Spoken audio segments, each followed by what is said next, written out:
What is going on, guys? RonMan coming back at you, and today we're going to be taking a look at Tiny Toon Adventures Buster Busts Loose for the Super Nintendo. Also, if you're new here and you like my content, please make sure to hit the like and subscribe buttons, as well as that bell notification so you stay up to date with RonMan Gaming.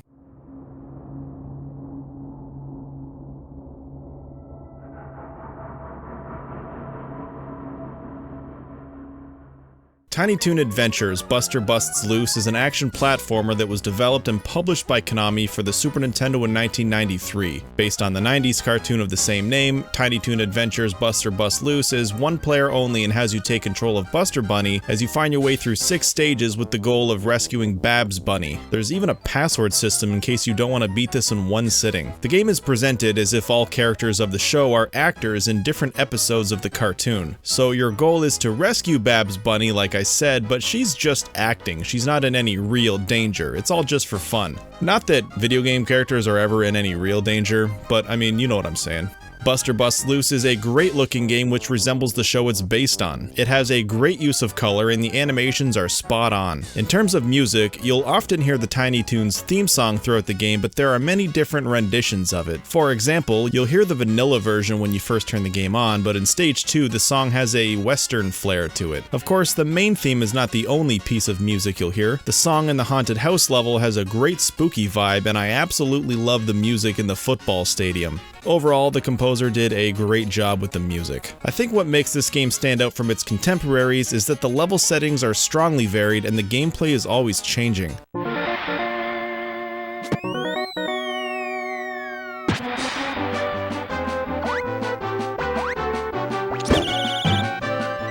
The biggest example of this gameplay variation is obviously in the football stage where you're actually playing a game of football. How crazy is that? In this level, you need to get a touchdown to win the game. You have 4 downs to make 10 yards. If you don't make 10 yards within 4 downs, you lose a life. But if you make the 10 yards, you return to the first down and continue. It's just like actual football. This level is just absolutely amazing, and I'm not even a huge sports fan, but I do think this is truly remarkable. You'll see variation in level settings too. You'll start the journey in the Acme Luniversity before making your way through the Wild West, a haunted house, the aforementioned football stadium, the sky, and lastly, outer space. In level 5, after you're done platforming across balloons in the sky, instead of a traditional boss fight, you'll be sort of playing a game of pinball. Like, what? That's awesome! Speaking of boss fights, all the boss fights in this game are super fun with inventive designs. Instead of just slapping the shit out of Dizzy Devil in level 1, you have to feed his fat ass to knock him into a food coma. You do this by jumping into the conveyor belt to bump the food around and into his mouth. In the Wild West, the boss fight has you destroying the locomotive. There are 3 difficulty settings: easy, normal, and hard, although in-game they're referred to as children, normal, and challenge. When you play on easy, they actually remove the sky level as well as certain parts of other levels. For example, in Stage 1, there's no boss fight against Dizzy Devil. The difference between normal and hard is that on hard you have a smaller health meter. Otherwise, everything seems to be the same. The number of continues you get also depends on which difficulty you choose. The controls in Buster Busts Loose are good, but takes some getting used to. For example, your main attack looks like nothing more than a jump on the enemies. In actuality, it's a separate button that does a sort of jump kick. If you jump on an enemy without doing the jump kick, you'll take damage. Buster also has a dash that you can use to run up walls and slide under small passageways. You can only dash when you have energy in the meter. The dash meter will refill automatically when you're not dashing, but collecting a certain item will refill the meter when you are. The levels are all well made and were built around these abilities. And just to reiterate, the jump kick and the dash work well, they just take some time to get used to. Throughout the stages, you'll collect a few different items. Once you collect 100 stars, you'll earn a 1-up. Buster tokens also give a 1-up.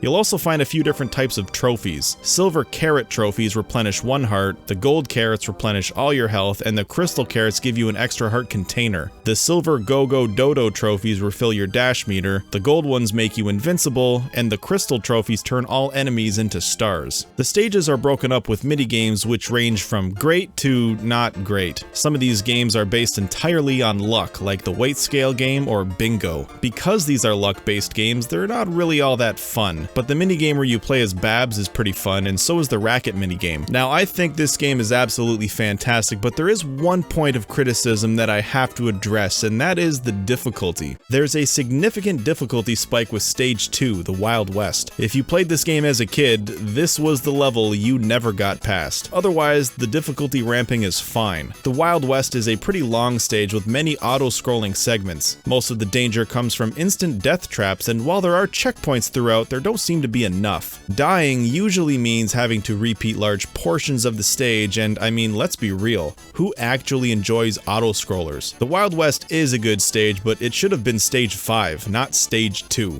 Now, I've owned this game for a really long time, and every few years I'd pop this into my Super Nintendo and give it a play. But what would always happen as I'd get to level 2, I'd get a bunch of game overs, and then I would just throw it back on the shelf and move on to something different. But that's a shame, because this game really is fantastic, but it was held back from me because of this difficulty spike in Stage 2. Overall, Buster Busts Loose is a fantastic game that you need to experience at least once. The only major flaw is the Stage 2 difficulty spike, but once you get good enough, this won't even bother you. Every stage is varied and fun to play. Just as the lyrics in the Tiny Toons theme song would suggest, expect the unexpected. And just to throw a cherry on top of this sundae, Buster Busts Loose is also inexpensive at just over $13 Canadian for a loose cart. Guys, I want to thank you so much for watching. Have you played this game? Have you beat this game? Did you get stuck on level 2 when you were a kid? And did you get frustrated to the point that you pulled out eyelashes and mailed them to your next door neighbor along with samples of your dog's fecal matter?